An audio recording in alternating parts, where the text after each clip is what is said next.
All right, everybody, this is Rick Seagraves here. And I'm Matthew Willett. And we have the fabulous Donita Knaus from the Body Training Shed here for our first episode. So, So honored. Would like to know a little bit about you, what you do, obviously where you're from, what your passions are, and just kind of let everybody know who doesn't know. Where'd you grow up? I grew up in South Haven, Minnesota. The big town. Yeah. So I'm from North Minneapolis, and my family bought a bar at the South Haven pub. It was Lala's. Everyone might know that as Lala's a little better. Now it is Bedrock. So my mom put the kitchen in there. That used to be a stage when we bought it in the 70s. A stage. Yep, that kitchen. Wow. The kitchen was a stage, and we bought a lake home, bringing 5 kids out from North Minneapolis. I was the youngest, 4 older brothers, so that was crazy. Yeah. It was insane. So four boys, think from North Minneapolis, moving out to this area, they robbed everybody. They did. Did they It was really? awful. Yeah, it's awful. That's why I've never stole. Like I stole one thing in my life, and I knew that I'd never do it again, because they were stealing like crazy, and it was awful. And then so I spent a lot of time at the bar, and I would even sleep in color on the stage because it was just a lot safer being at the bar than it was at home. Oh, wow. Because of the chaos. So how old were you, or what grade were you? I when was you moved 3 here? years old when we moved. You actually remember that? The only thing I remember about moving was, so it was a small lake home, and then it was across from the Fairhaven Dam. So if you were on the other side of the Fairhaven Dam on Lake Marie, you went to Annandale School, and the other side went to Kimball schools. And what I remember is tall grass, and they must have been putting things away, and I went out in the tall grass of our yard and gathered as many snakes as I could find. Oh, my. And I kept them in my lap. My mom came out and went crazy screaming because I had all these snakes around me. Oh, yeah. And I was punishing them if they would slither away. And I was like, and I'm not afraid of snakes at all. So a 3-year-old modern day Medusa, you would say. Yeah. Little Kind of snake. awesome. So you went to school in Annandale then? Yep. Okay. Yep. From kindergarten all the way to graduating. And what year? 1990. 1990. Yeah. I was close, I guess 91. I'm a 97 graduate myself. Okay. And 07 here. Oh, jeez. Yeah, he's just a young pup. Young pup. Right? Yeah. So just living out in that little teeny town in a lake home, and I would bike to Annandale like crazy. It was 10 miles away, or, it's so funny how none of that exists anymore. Yeah. You'd see a kid biking 10 miles now. Yeah, out in and to middle the of bar nowhere. and back, I ran all the time. I mean, it was 5 miles, and I ran it all the time, walked it. It's just so different now. There's just not a chance. Yeah. And when did you start getting into business? Well, I started my own. I did massage for about 25 years, and then I went to school for that when I was 24, and I started my own business out of my house right away in massage. So I worked for a family in Minnetonka as their nanny for 15 years for one family, and then I would just I was building my business as we went, and as the time went on, I would start doing massage more, and one day less there, and 2 days more at my house or whatever. But so I was always interested because that's all I ever knew was people running their own business and not really working for people. I worked for an incredible family that helped me through school, and it was really awesome. But I just always kind of saw, running my own deal. And then I had an opportunity in 2007 to buy a salon in Kimball, Minnesota. And so that was my first official business that I bought. Your first brick and mortar. Yep. And then the next year. What was it named before you got 2008, your hands on it? So, hairdos. Interesting. Yeah, it was awful. And then when I changed the name, I wanted Divas, and it seemed risky at the time. It was for Minnesota. It was kind of fun, but that was a big. So I wasn't a hairdresser. I was a massage therapist. So I went into that industry really a complete novice.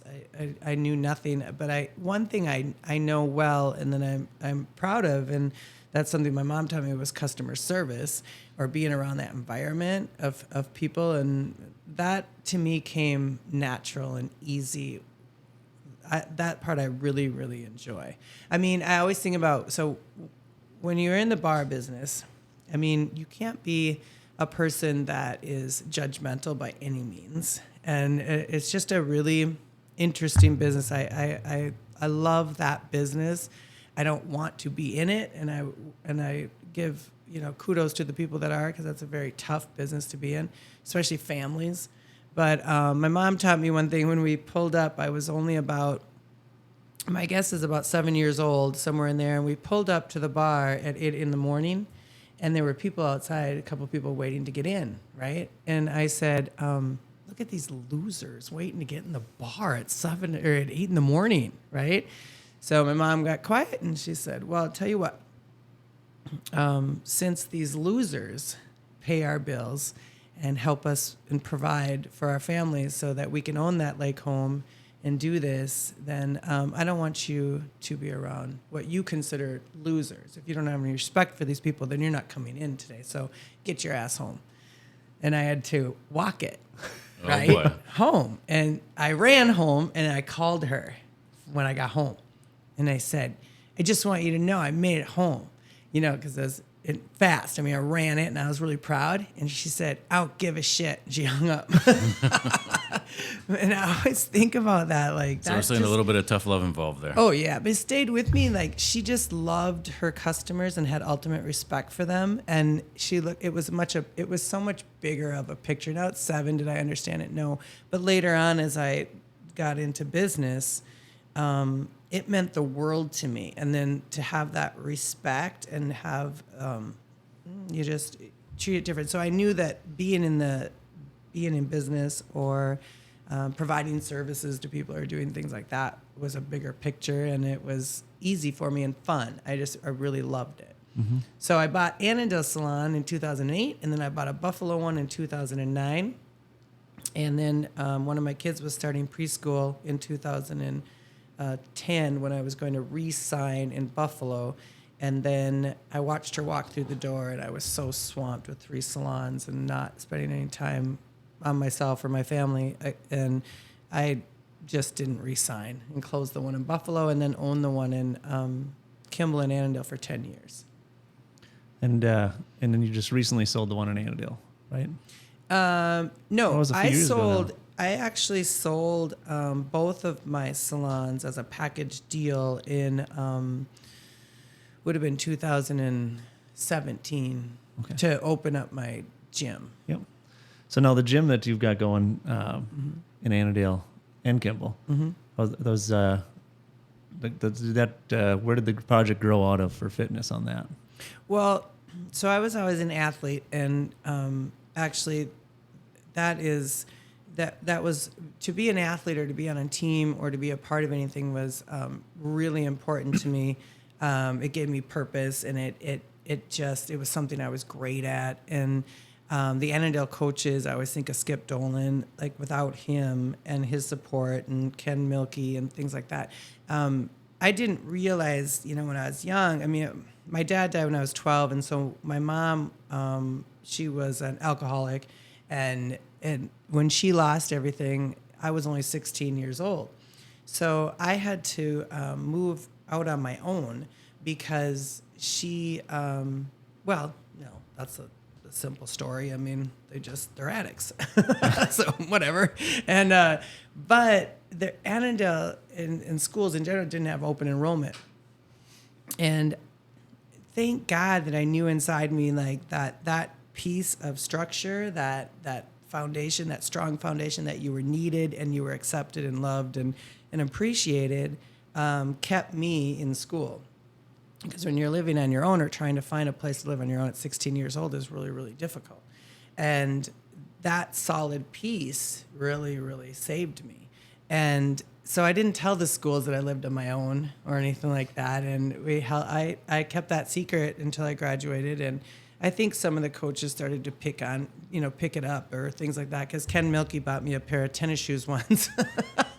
And I was like, why are you doing this? A pair of basketball shoes. And he was like, I don't know, I just had an extra pair laying around. I thought, so that, I think they were probably catching on. But so as I was buying salons and moving on, having my own children and getting further away from my sports background or the piece of you that you really are, I was at an Annandale Expo. Every year I do the expo, and as one of my son Jack was getting older, he was 13 at the time, and he was becoming an athlete.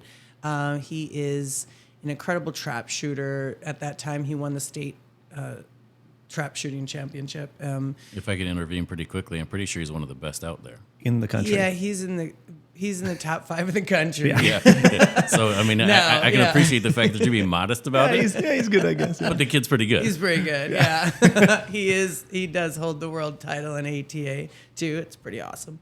But he would go to the trophy cases and look at pictures of me and come back and make fun of my hair. And I used to say to him, well, at least I'm in the trophy cases, right? I don't care what my hair looks like. So I'd give him that shit. But when he was 13, he was starting to kind of, pay attention a little bit more. And he had a conversation with some coaches at the expo.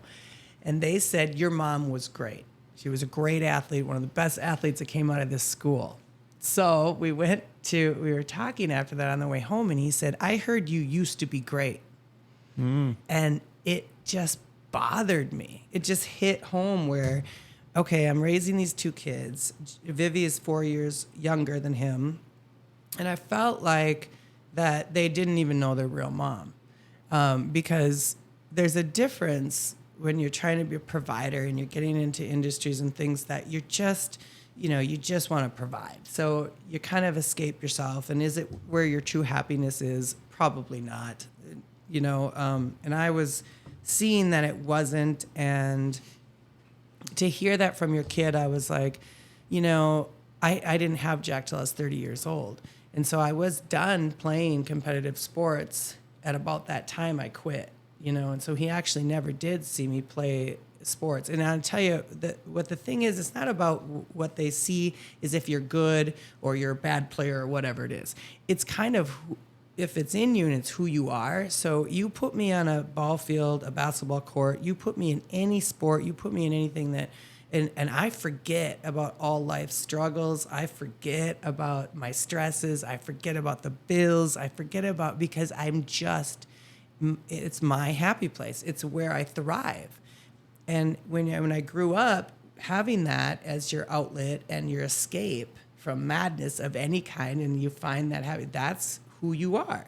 And I let that go because I was trying to be in an industry that necessarily wasn't mine and just trying to provide. So it sounds like that ride home definitely lit a fire. Yeah. And it continues to burn.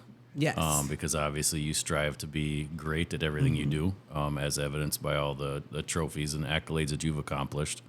But also the fact that you have built yourself an unbelievable culture around you. My wife obviously trains with you, and she does pretty well. I'll be fairly modest with it also, but I joke around that she's my trophy wife. She's going to kill me for saying that. Sorry, Lynn, but but having that solace of being on a field or on a court or on anything, I can relate with that wholeheartedly because I'm the same way. I grew up an athlete, always played ball. I'm 44. I still play ball, but it's a little different of a turn for me now because I have my kids who are old enough to play with me. Instead of me just watching them, now they're getting to be the point to where they can play with me. And same thing, man. It doesn't matter what struggle there is in life or what's going on around you. It all just disappears when you're on a court or a field or whatever. So to hear you say that is fantastic. Like, I always question whether everybody else or anybody else has that same mentality when it comes to athletics and sports and stuff. And for me, hearing you say that's awesome. But definitely can tell that drive home from the expo lit a fire that it was time, and I knew they were still young enough to make a change, and that they would probably only see me with whatever change I had time. I felt like it wasn't too late, and and I was tossing and turning of selling my businesses. They were finally making a profit, and I had a person that worked for me for 8 years, and I had the opportunity, and I knew that I needed to make that happen, and I was taking a huge risk, and so I threw it by her. She was going to take the deal. We had a year to make the exchange of it all, and I went back to school, St. Cloud State, to get my personal training certification, to re-up on that. I had a little gym in my house that I'd always trained people in and worked on the side, but I didn't have a building. I didn't have anything, and I didn't want to snap. I didn't want anything to be a franchise because I'd be terrible at following someone else's rules. That's obvious. And so it was a process. It is an amazing process of leaping off a building and just trusting faith sometimes, and creating something that wasn't there yet. That's the tough piece, and that's this belief system in yourself, or who you really are, that has to lead the way. And so that's what I did. I created an idea. And I started to put that on social media already, starting to create my new image. I started to promote more about my exercise, or my interest in it at least, and get away from the salon world to try to create, by the time that I had a year, and by the time I would find something and open up a gym, I felt like, okay, the image is already out there of creating a new Donita, not Donita Divas, because people call me Diva, and I had to break away and try this. But when I found something, it's just electrifying. It's crazy. Walk me through your initial thought process once you found that building. Talk me through your Well, initial walk I through. actually and didn't find the building. Matt Knaus, who owns SOBs, is a cousin of mine. He found it by going in to buy a pizza oven, and we called him Drunk Dave. Drunk Dave lived in this building in Kimball behind SOBs and the meat market and everything. And you only saw the front part of this building. I thought it was like a little teeny house. I didn't know you couldn't see the shed necessarily because he had so much shit around everything. So you didn't realize there was a 10,000 square foot shed attached to his little office home. He'd been living in there. So Matt Knaus actually went in there, and he went to get a pizza oven, and he walked through, and then he goes into this because K-Bid was in there. They were storing all their shit. And so Matt, he called me up. He's like, "Oh my God, I found your gym. And he told me where it's at. And I said, Drunk Dave's house.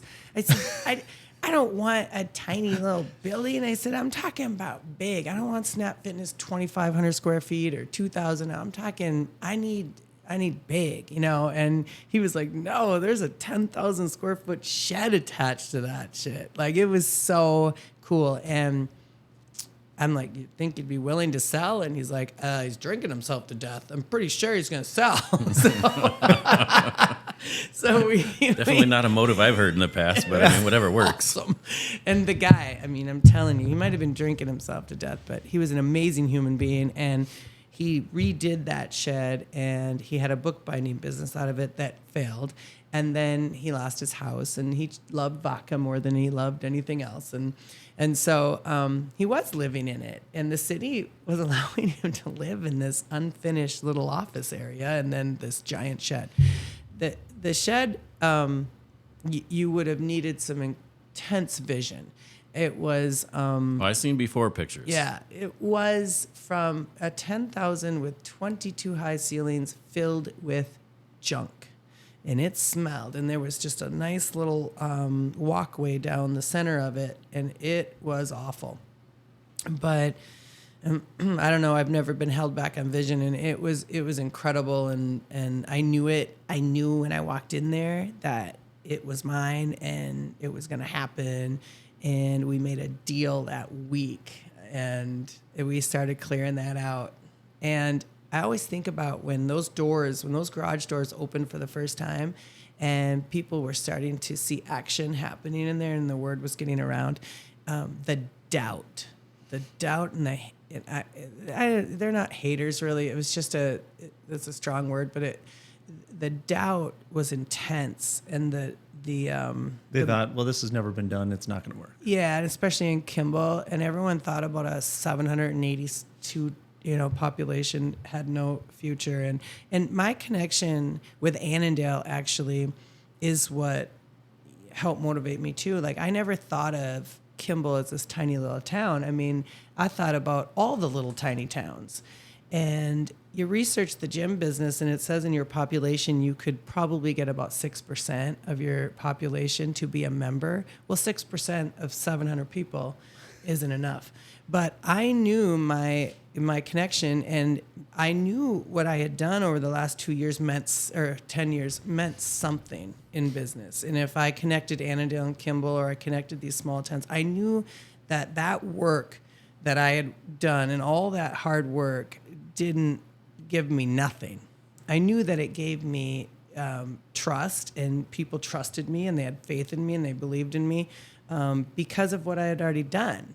So it didn't matter that it was two different businesses completely. It mattered about how I treated people, and I didn't burn any bridges, and I built some strong relationships along the way between Kimball and Annandale and everywhere in between. And so when I did the math, and I took the populations of a 20-minute radius of cities, I was looking at 9,985 people, which was really awesome. And I thought, okay, you give me 6% of that number, and I'm going to succeed, because my building wasn't that expensive, and I paid that in cash. And so I was like, now it's just a matter of, do people keep membership? I got to learn more about the business, and things like that. And in that first year, it was great. The business, of course, seemed like I had a goal. I had a goal in memberships, and we were getting close to that goal right away. And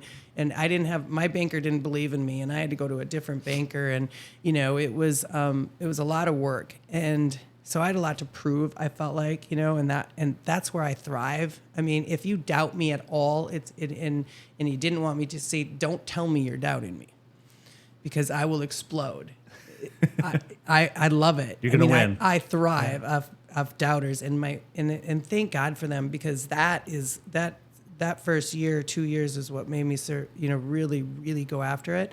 And all because my banker didn't believe in me. So I was like, no, I know we can do this. Well, it was awesome. Then it started to come back, and the people were quitting, right? Because it's a gym membership, and people just they switch too much. And the fitness industry and the health industry is dying right now. It's awful, and so I learned quickly, and honestly, I learned right away that, okay, if you don't walk the talk in this industry, man alive, you don't got a shot, right? So I started training for bodybuilding because I needed to be an athlete again, and I wanted it. I was older. It was a smarter route for your body, and I couldn't be playing up and down a field. It meant nothing. But in that fitness industry, if I could look in the part and things like that, maybe I could get these people to stay longer, was my first idea. Well, then I got through it. It was a lonely world. I didn't know anybody in the bodybuilding, and that kind of discipline is incredible, and it was lonely. And then I had to quit drinking, and that was goddamn hard. I mean, oh my God, I didn't know I had a drinking problem until I quit drinking. Then I was like, oh my God, this is really hard.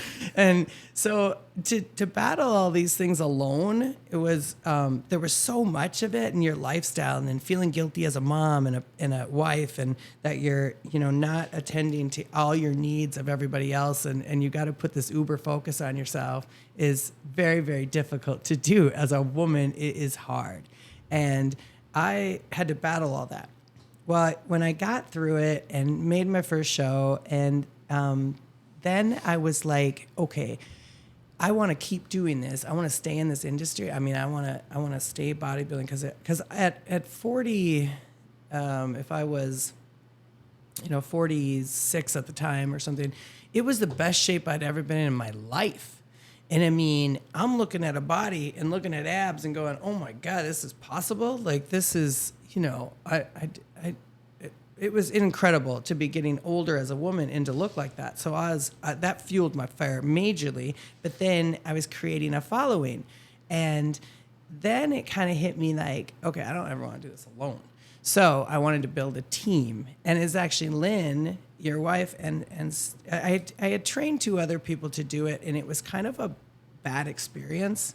And so I didn't know if I wanted to do it again. And I was in the Annandale gym teaching a class when Lynn and Steph came up to me, and they were like, we want to do that. And they pointed at one of my pictures on the wall of bodybuilding. And I was like, ooh, I don't know. And this was at night after class. I said, how about you go think about it for 24 hours and then we'll, whatever. So that was kind of the start. But then when I took them to the stage, that was when I knew that this was my purpose. And this was so much more than taking me to the stage, and building a team was wonderful. So I wasn't alone anymore in this process, but I had a gift. I had this thing that I could build other people up and get them to do things that were really hard and uncomfortable. And I couldn't get enough of it. And so when I saw those people on stage for the first time, it was euphoric. I knew, I stood there and went, yes, that is what I'm going to do for the rest of my life. I'm going to do this with myself, but more importantly, I'm going to take other people to achieve their goals and do hard things and tackle things that they never thought they could do, because I had this power, I had this gift to be able to do it and handle it, and the feeling of getting other people to successes or thrive or be proud of themselves was so freaking intense and wonderful that honestly, it was it's like a rocket, and I still feel it. I mean, I still feel it, like the rocket is cooking underneath, and it's shooting me up, and it's endless, and it's 6 years later, and I'm just getting started. That's awesome. So obviously I've been on the other side of the spectrum where my wife is the one competing, right? And there's going to be a lot of people out there that have the same thought process that I had when she came home that first night, and she's like, yeah, Rick, I think I'm going to do this. I'm like, do what? And she just started explaining bodybuilding. And like, to me, and I think it was a lot of people, that the biggest fear is the unknown. You know, I was just talking to an associate in a meeting not too long ago who had just started their weight loss journey, and they hesitated for a long time because of that uneasy feeling of the uncertainty and the unknown, right? So my first thought was, I'm sitting there and talking to her about it, and she's kind of explaining it to me. I said, you're not going to come home looking like Hulk Hogan or something crap, are you? Because like I was uneducated on the fact, right? So a lot of people don't know what the bodybuilding, what the divisions are, what kind of things go into it. Yeah, I think when people hear bodybuilding, they think exactly that. Steroids. Yeah. How big are you going to get? And you're going to be... And this is natural bodybuilding. And I think the 80s and the 90s bodybuilding was quite the opposite. So and it sabotaged our brains. Yep. I remember going to Lifetime Fitness when I was a nanny in the cities, and a guy came up to me one time and said, hey, you ever consider bodybuilding? And I was like, no, why? And he said, well, you got the genetic shape for it. Right, and I was only in my 20s, and at that time, all I saw was steroids, and the women looked like men, and it was very difficult. And I said, I got this mass already. I don't want to look like that. And I didn't know how anyone could afford that either, because I couldn't afford anything. But that stayed in my head. Why did he say that? And I almost took that as an insult. Because of my shape, I'd always hid. If I wasn't in a sport, well, then in real world, I felt like a man. My shoulders were broad, and I was never in love with my body. And that was very difficult. And so when I did get into this and found my genetic gift for a sport, that is something that fuels my fire as strong then as it does now, is that for women especially, and that I wanted to give them something where their bodies belonged in anything. And so now, I say it's a huge gift, but a lot of women are struggling with where their bodies belong, and whether it be in bodybuilding or not. I just want people to see their real frame, their real body. And I'm going to guess that that's where your 6-week shredder program kind of derived from, which Yeah. I myself was in a 6-week shredder once upon a time. I'm not super huge on posting myself on social media, and I absolutely hate the sound of my voice, contrary to what most people think, because I never shut up. But and now he's on a podcast. yeah, and now Yeah. I've started a podcast. But no, it was intense. Like for me personally, having gone into it after Lynn was competing and seeing what she was doing. And in a sense, it actually made it a lot easier for me because I could model a lot of stuff off of her. But then I met with you about actually committing and doing a shredder. And a lot of people don't know what they are. They see the posts online, the pictures, the weight loss, everything else. But it was a pretty cool process because you go in for a metabolic test and they basically test what your metabolism is at a resting rate, which was weird. You just sit in a room and you breathe into this little machine with the thing on your finger, I think it was. And but it gave you the tools necessary to help figure out what I needed or whomever you're working with to tailor their diet to help their body work. So how I pieced that together actually is Tom Polipnik, who does the metabolic testing, got a hold of me. He helped put Rejuve Medical together, and he was now on his own and reached out to me to show me what he did. He saw me on social media, and I was in training for my first bodybuilding show, so he knew my diet was in check, and I had to know my macros and things like that. So, and a gym owner, so he was building his business. So when he came to teach me about metabolic testing, and I did it, it was really interesting. My coach didn't use the test; he didn't need it. He had 30 years experience, and he whatever. So. But as a tool for me, it was very educating. Well, we were having people come into my office and do a metabolic test, but they were walking away because I didn't have a program at that time for them to follow or help them with the test after it was taken. And none of those people had success. They would take the test, they'd walk away with the results, and then they didn't know how to implement them, so there was nothing they could do. So it took me 6 months from starting training to get on the stage. Then I hit the stage the end of May. By the middle of August is when I started to find my niche. So I said to Tom Polipnik, I called him. I couldn't sleep one night. It's 4 a.m. I call him. I said, here's my confusion. As a personal trainer, I just went through this process that nutrition was everything. And it took me to the stage. And I'm at 46 years old, look like this. I said, I have a question. Why don't other personal trainers do this? Do the metabolic test. Find out what people are doing, burning at a resting rate in calories. So you know what to set them on their nutrition. And they know where their metabolism rates from slow, normal to fast. So I can know how much to feed them and when. I said, it's like training for bodybuilding.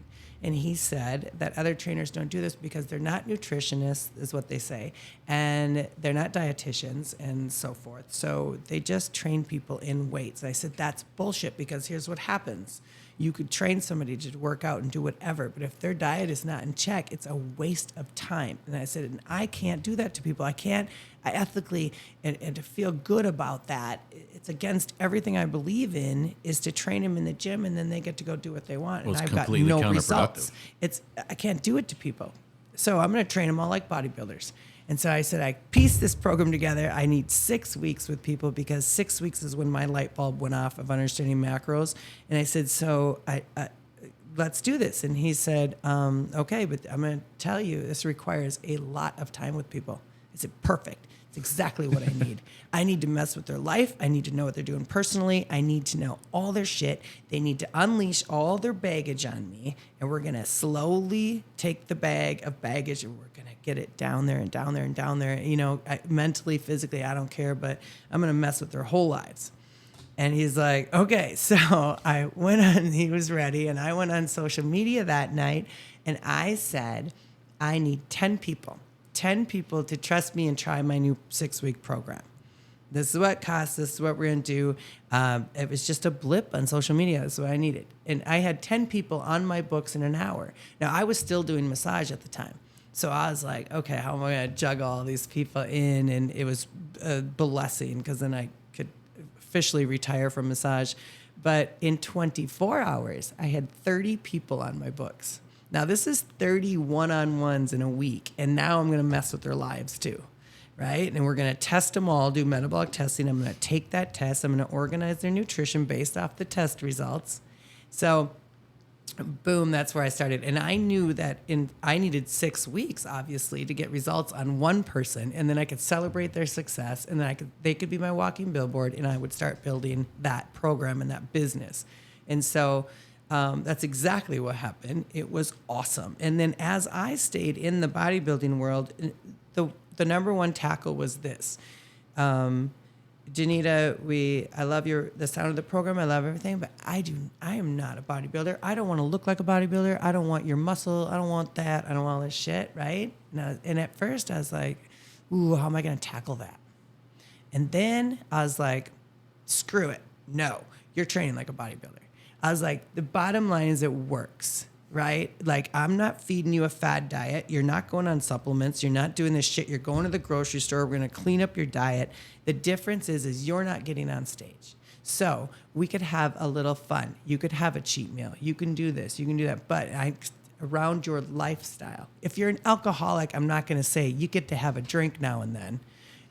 You know, if you're addicted to food, if we got some shit, well, you're not going to be able to have that for a little, I'm strict and I'm going to be on you, but I am training you like a bodybuilder because it works.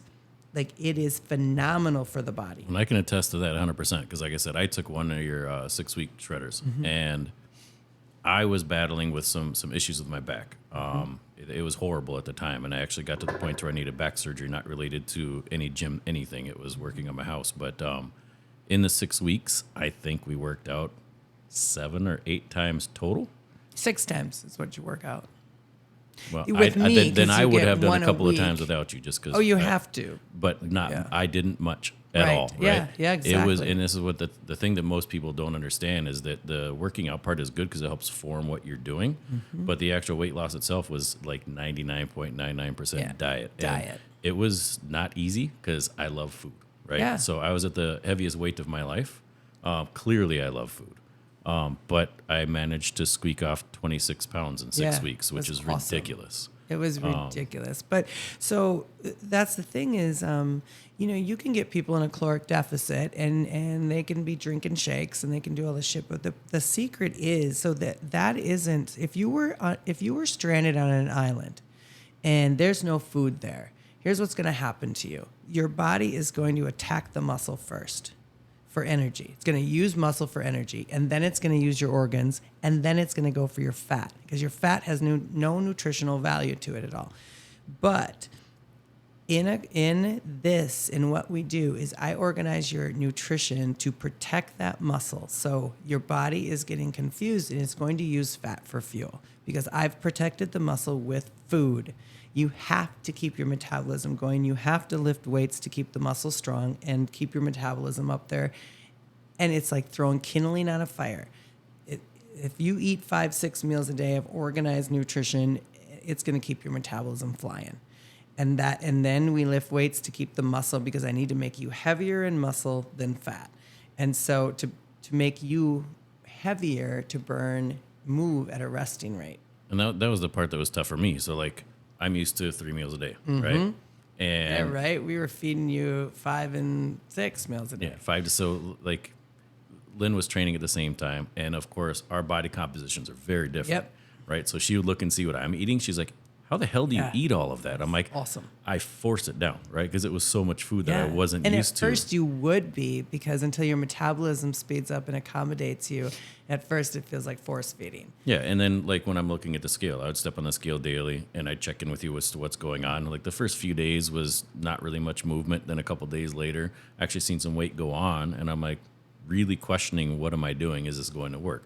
But I have faith in you, right? I've seen what you've done with other people. I've seen what you've done with my wife, right? And all of a sudden it just started falling off left and right. I'd have 1 pound, 2 pounds, 4 pounds, 3 pounds, right. and then of course you'd have a couple of days where it'd go back up, but then you stay on it, and it kept going down and down and down. It's like seeing what I was consuming and what the scale was doing to my mind just blew me away. I'm like, how am I losing eating this much food? Exactly. But it's the And body it's clean composition, eating. the what you were having me eat and the order in which I'm eating them. It blew me away personally, and seeing the results is like, is pretty Well, incredible. the thing that I wanted to teach people is, so when people get caught up in these fad diets, or they're paying for boxes to come to their house and of different supplements and things like that, that's fine.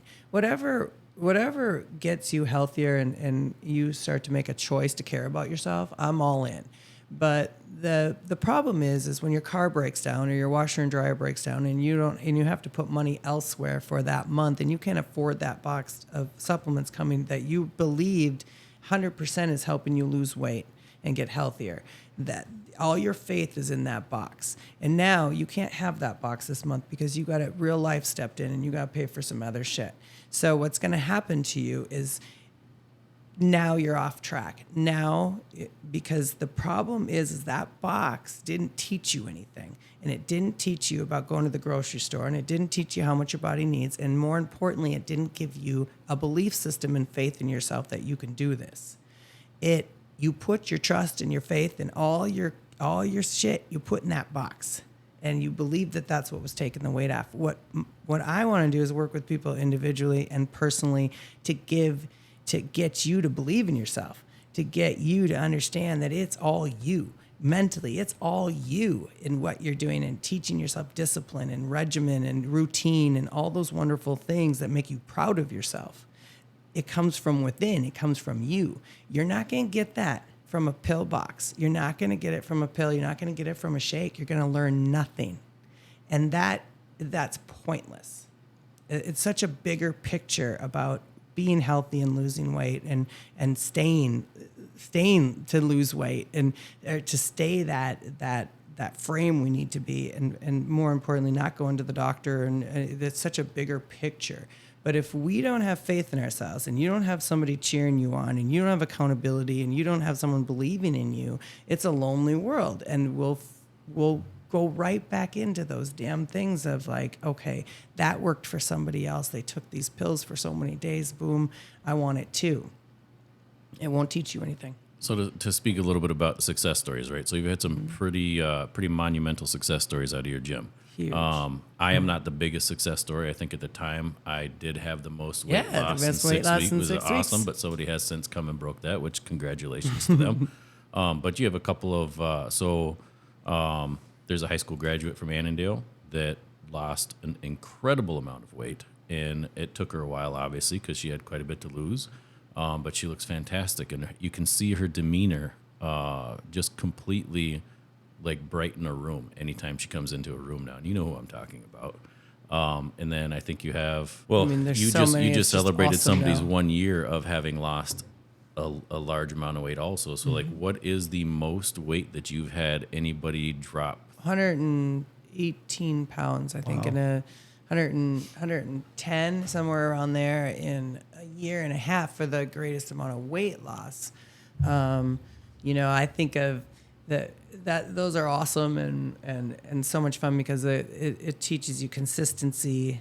And man, I think about like all the changes they made in their world. When the dedication it takes to do something for that course of a time, and knowing that the start was going to be very slow, right? And it's not going to be like me dropping 26 pounds in 6 weeks. Yeah. You're not going to do that consistently because you just No. don't have that. You're going to have 2-3 gonna pounds at a happen. time here, 2 pounds there, pound there. You're going to have some relapse weeks where you go up a couple of pounds, but the idea that somebody is able to stay consistent when the with scale it. doesn't give us a reflection, or the mirror's not giving us a reflection of our progress, that's where I feel like we have to step in, and it's a bigger picture to remind them about who they used to be and the changes they made along the way personally, or things like that they need to be reminded of.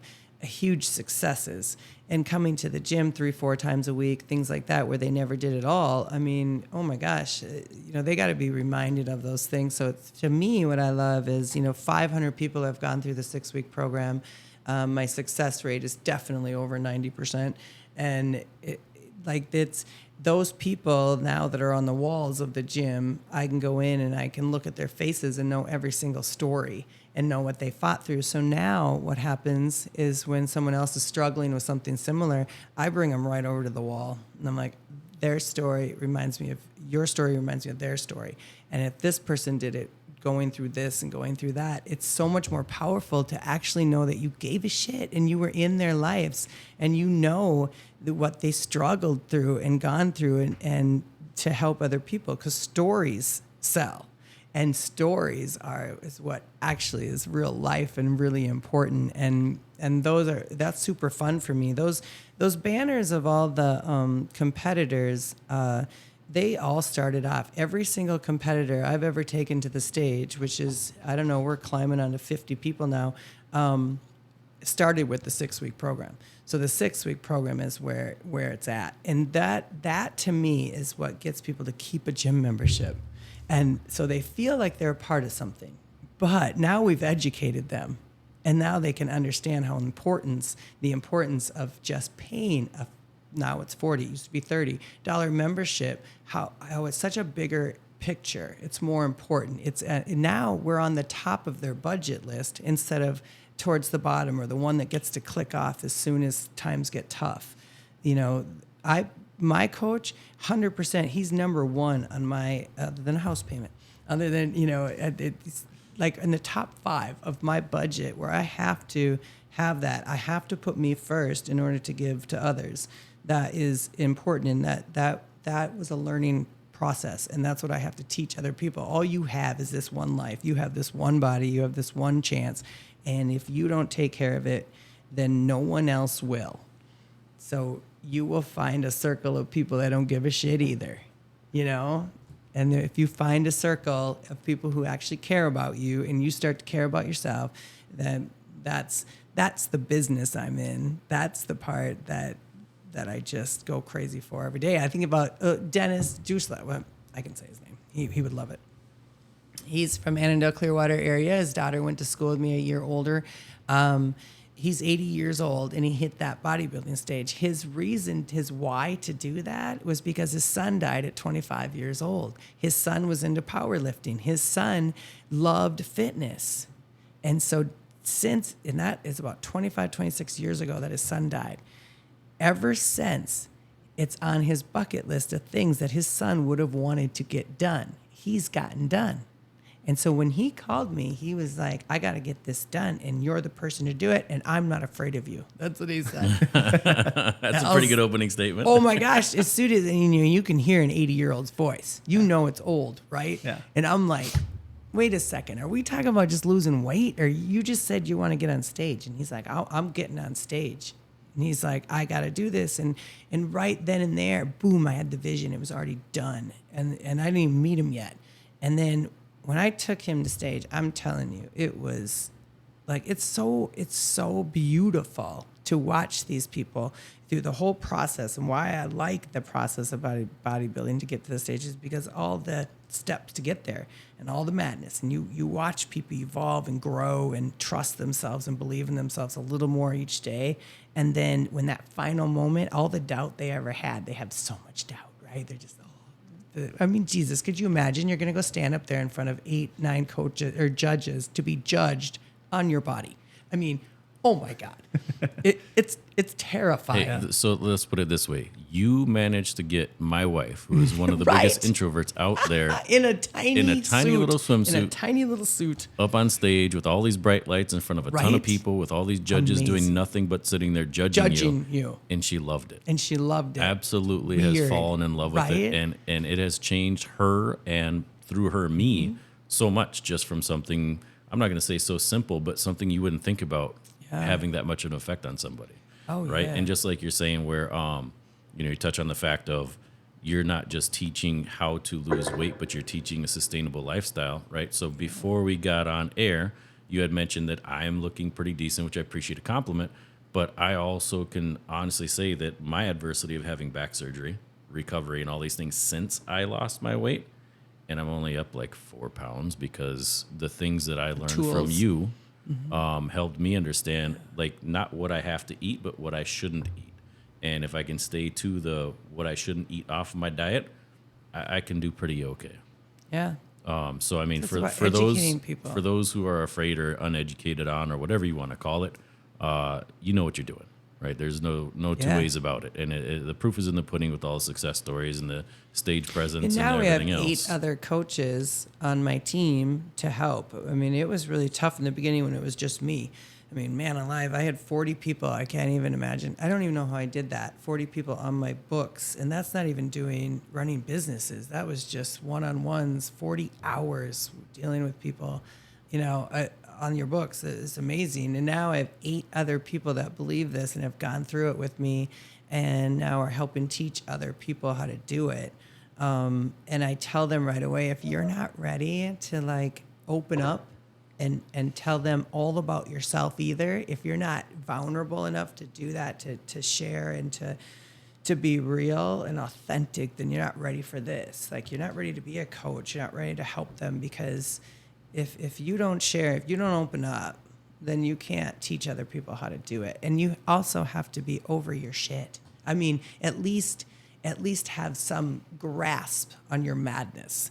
And if you're still dealing with childhood crap and you're still dealing with a bunch of stuff, you're not ready. You're not ready to help other people because you haven't gone past that yet. And that's the part where I really love, is helping people get there. And I've had to learn, honesty and to be open and to be raw and authentic. And that's really hard to do in this world of social media too. And people don't like being judged and put themselves out there. And I love it. I think that it's magical and it should be done all the time. And I don't care. The more real I am, then the better friends group I've got. So I'm going to say this just because I think it's comical, and it's a decent segue into what we have started doing with doing a podcast, right? So nobody in Annandale's ever done one. I don't think anybody in we're real close. I know there's one in Buffalo, a friend of mine does. But when I came up with the idea of doing it, that was my biggest fear was, A, I hate the sound of my voice. B, I can't stand myself on camera. I reached out to somebody that a lot of people know, in Matthew, to become my co-host. And the first thing he says, dude, I hate my voice. Absolutely hate it. I'm like, well, it looks like we both got some things to get over. Yeah. So similar to in your industry, you just kind of got to suck it up and deal with it more or less. And if you can't, you're not cut out for it. Right. And not everybody has, I always say, the it factor or these things. I mean, I think that's what I like finding in people. What is your it factor? What is it that makes you great? What are the things, rather than focusing on the things that aren't great? We can do that. We can look at those things and acknowledge them. But to be honest, we should thrive more and think about the things that we are great at and acknowledge those all the time. Look at how we teach our kids. We're always like, go get good grades, go do this. You're great. You're good. We cheer from the sidelines and we go crazy, and we never do that for ourselves anymore. And I don't like that. I don't think that gets us anywhere. It doesn't teach our kids anything either. And that was something I had to learn, was I can't be that parent that constantly tells my kid to go out there and do something great when I haven't done shit, or I haven't done something that makes me feel great. And so it was very hard to go through the process, 6 months of training for a bodybuilding show, and exclude myself from different events and not going out to eat anymore with my family and not doing things. I thought that mattered. I thought that was a big deal. And they were getting pissy about it. And I'm so thankful that I kept the earplugs in and the blinders on and stayed focused in getting it done, getting what I said I would do done. Because no matter how hard that is, the end result is far greater than anything you're going to go through. And teaching those kids that no matter how hard it was and the difficulties we were going to experience together, that I still did it, that I still got it done. And then now, I realized it was baby steps for me too. I didn't know where I wanted to go with the sport. I didn't know I wanted to be a pro bodybuilder. I didn't know I wanted to be the world champion. I didn't know until I took it to the next level and did it again. And then I did it again. And then I worked my way up because my confidence was getting far greater because of what I was learning. And that every time I succeeded at something, I came back more proud. I came back more ready for new goals because I was like, holy shit, you could tackle that goal. You could do that. you look what you can do. Or sometimes you blow your own damn mind where you're like, I actually did that. Like you see pictures of yourself too, and you see yourself doing it, and you're like, I did that. And so then you go, what's next? Give me something next, like what's next? And people ask me when I won the world title, they said, well, what's next? I mean, that's the largest title there is in natural bodybuilding. What would be next? And I said, to take someone else there.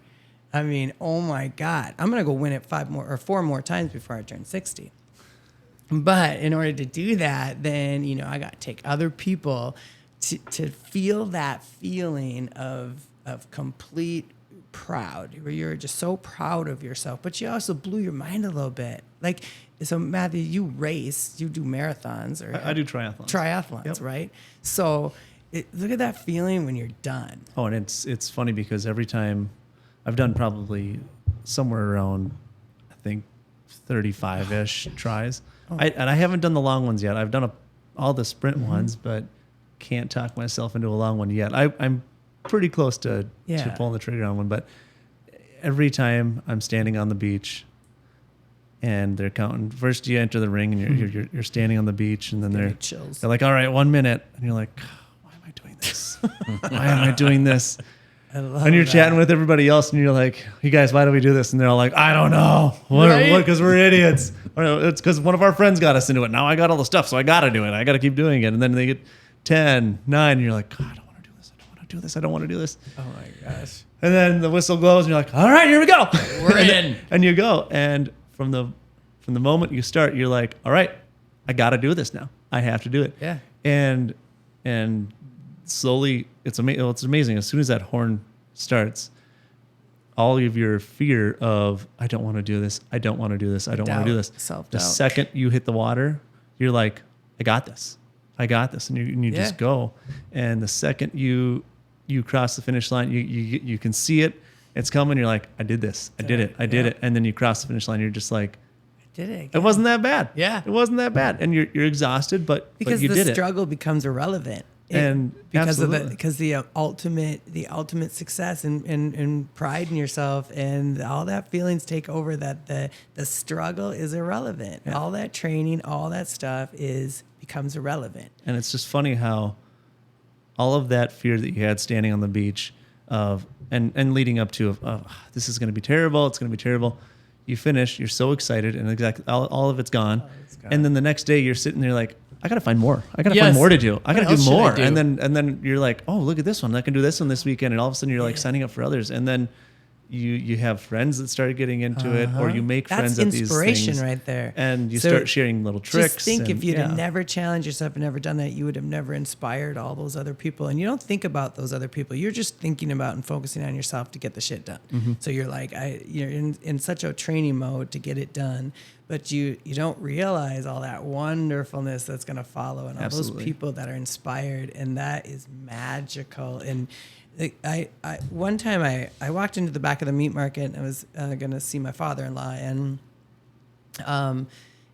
he said about, that was after I won the world title, and he said, oh man, he said, so-and-so, it's Kimball, and they're like, so-and-so was saying that, well, she owns a gym. That's what he said. And my neighbor is the one, he's a farmer, and he said to me, he goes, this guy said this, she owns a gym, and he was furious. He said, you have no idea how much she trains. You have no idea how many times I've seen her on her bike go by my house at this hour. And he goes, that girl trains so hard all the time, and that wasn't in the gym.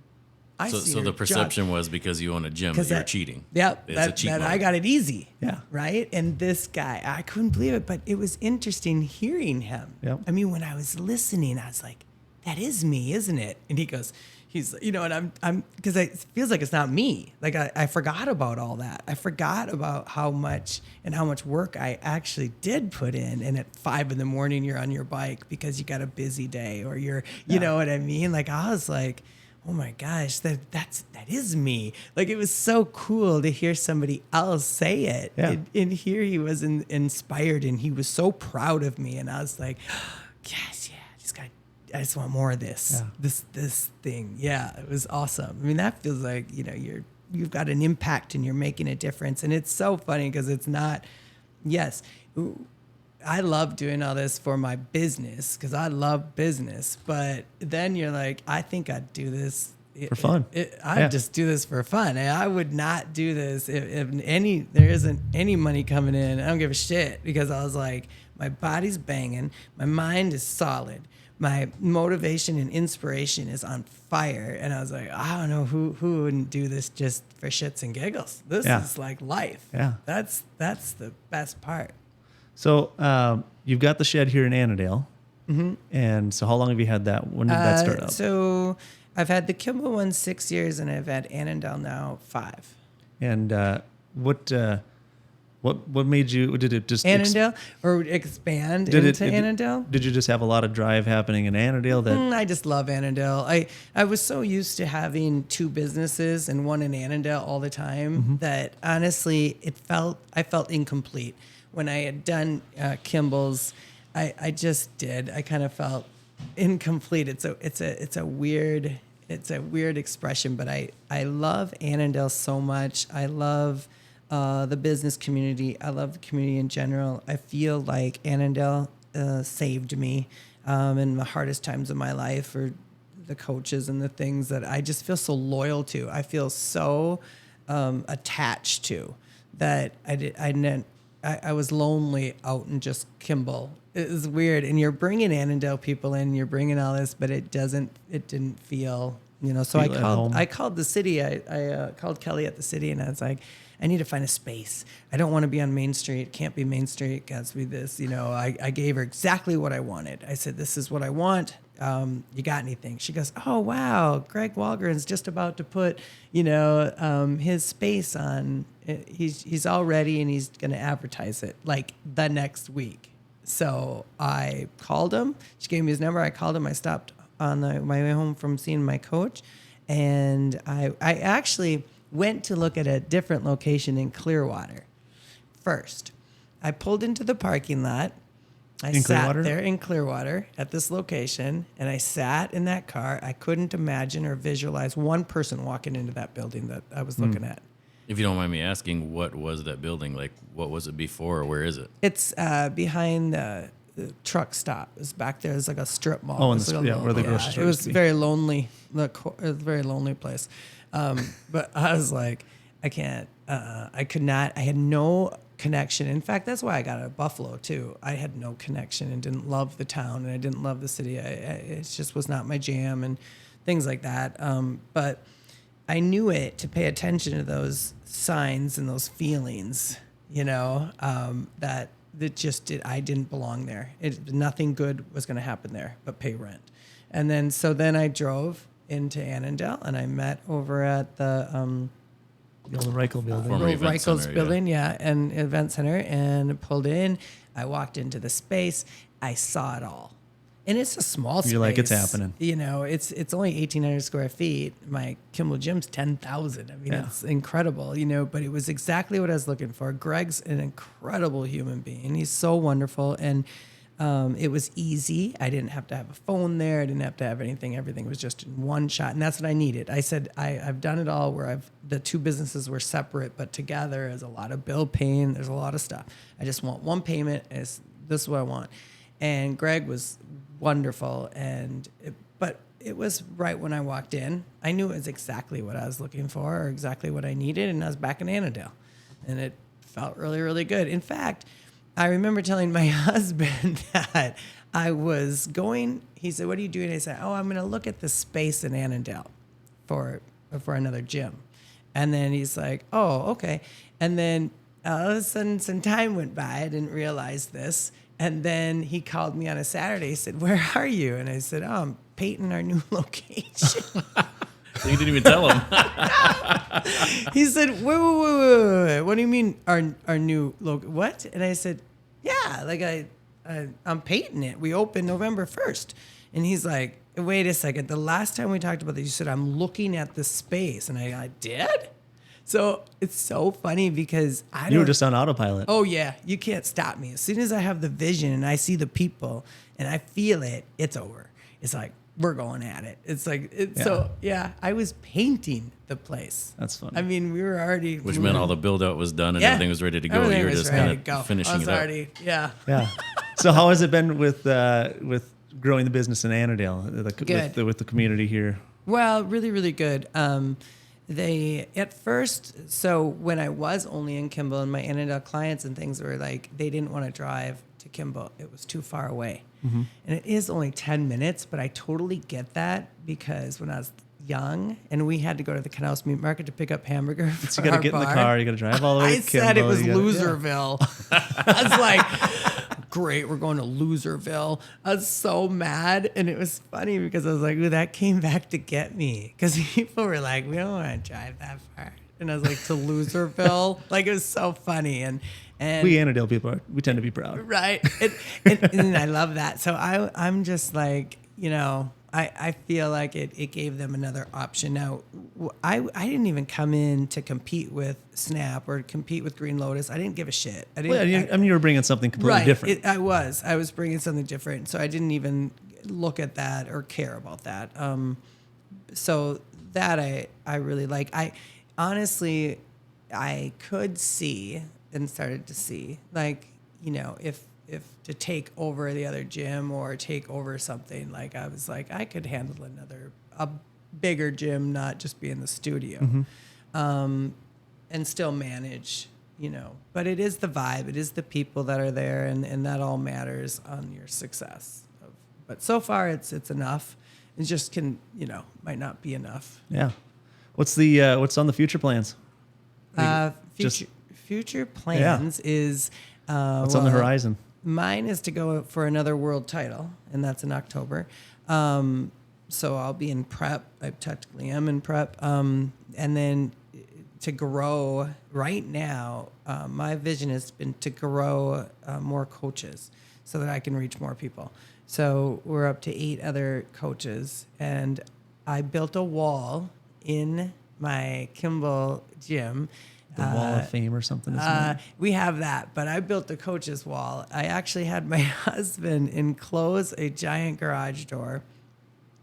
We kind of need it, but I had him enclose it, and I painted that sucker black.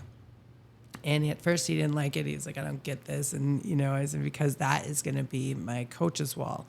And if I can get more coaches up on banners in that thing, it's going to create, like, people see that and they will want to be up there too. As a coach, they will want more. And it worked. And so far there's 8 banners up there as coaches.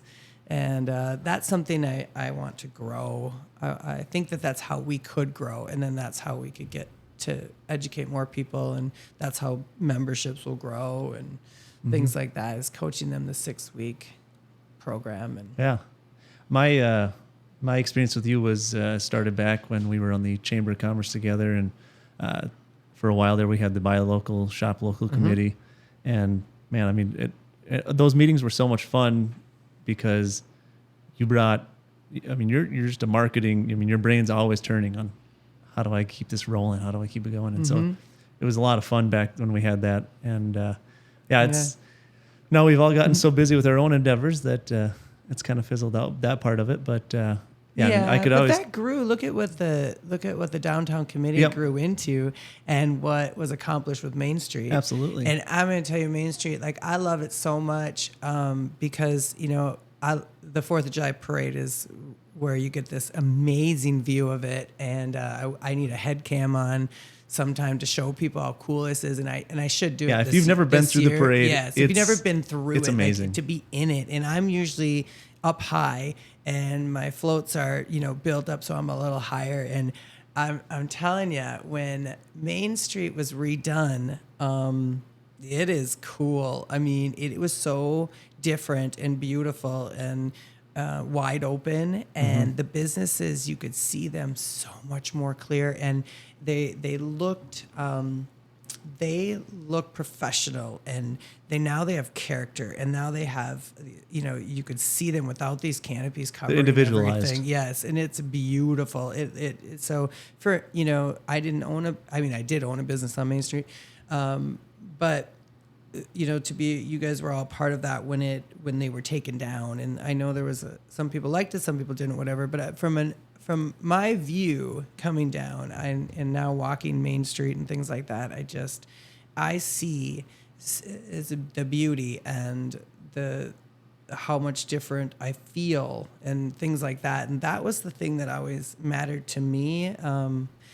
Annandale felt dark in the past. If you walk down the main streets and it felt, it's just everything. I mean, you had everything was poo brown. And you had canopies creating right? shade everywhere. Shade everywhere, and it was dark, and the only thing I miss about them is the fact that you used to be able to walk down the street, and if it was raining, you could stay pretty dry.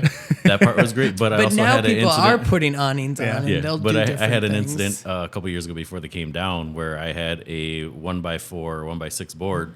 As I'm walking, almost like a demon was above me, dropping this damn thing down and landed right next to me. And I'm like, yeah, something's not right here, because it's literally imploding in itself as I'm walking down the street. I just, I it had a good run running the streets of Annandale, and it's just funny. I just thought it's beautiful and wide open. And that's what the downtown committee helped and started, and of just how to revive. I'll tell you, that's what revived when we were looking to fill empty spaces on Main Street and things like that. Well, now it's not so tough. Now they can see it and visualize it and get this, because vision is everything. And if you can feel it and vision it and see it, it helps so much more fill those spaces. And in the past, when they were covered and it was dark and it was a gloomy feeling, people only felt that, and it erased them. They're like, I want out of this town. And there's a lot of people that even live in this town, or visitors or from surrounding communities that are like, oh yeah, Annandale's Main Street. It's just because they'll see one or two empty buildings and they're like, oh yeah, there's nothing on Main Street. There's nothing on Main Street. But in the last 5 years, we've had so many new businesses come to Main Street. Yeah, because of the vision. Because the vision was there, and we haven't given up on it. And if it wasn't even done yet, the vision was there. Yeah. So, Donita, you've done a lot of really cool things around here. There's a lot of people that absolutely love what you're doing. You have a lot of clients who you have helped quite a bit, myself included, my wife, many people that we know. To those who don't know you or how to get a hold of you or where you're located, where can we find you? So you can find me at thestrengthtrainingshed.com. That's my website. You can check me out there. You can check me out on Facebook or Instagram. It's just under my name.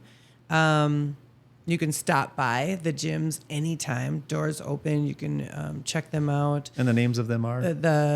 The Body Strength Training Shed, and then in Annandale's the Studio. The one in Kimball is on 48 Linden Avenue West. And the one in Annandale is 725 Norway Drive East.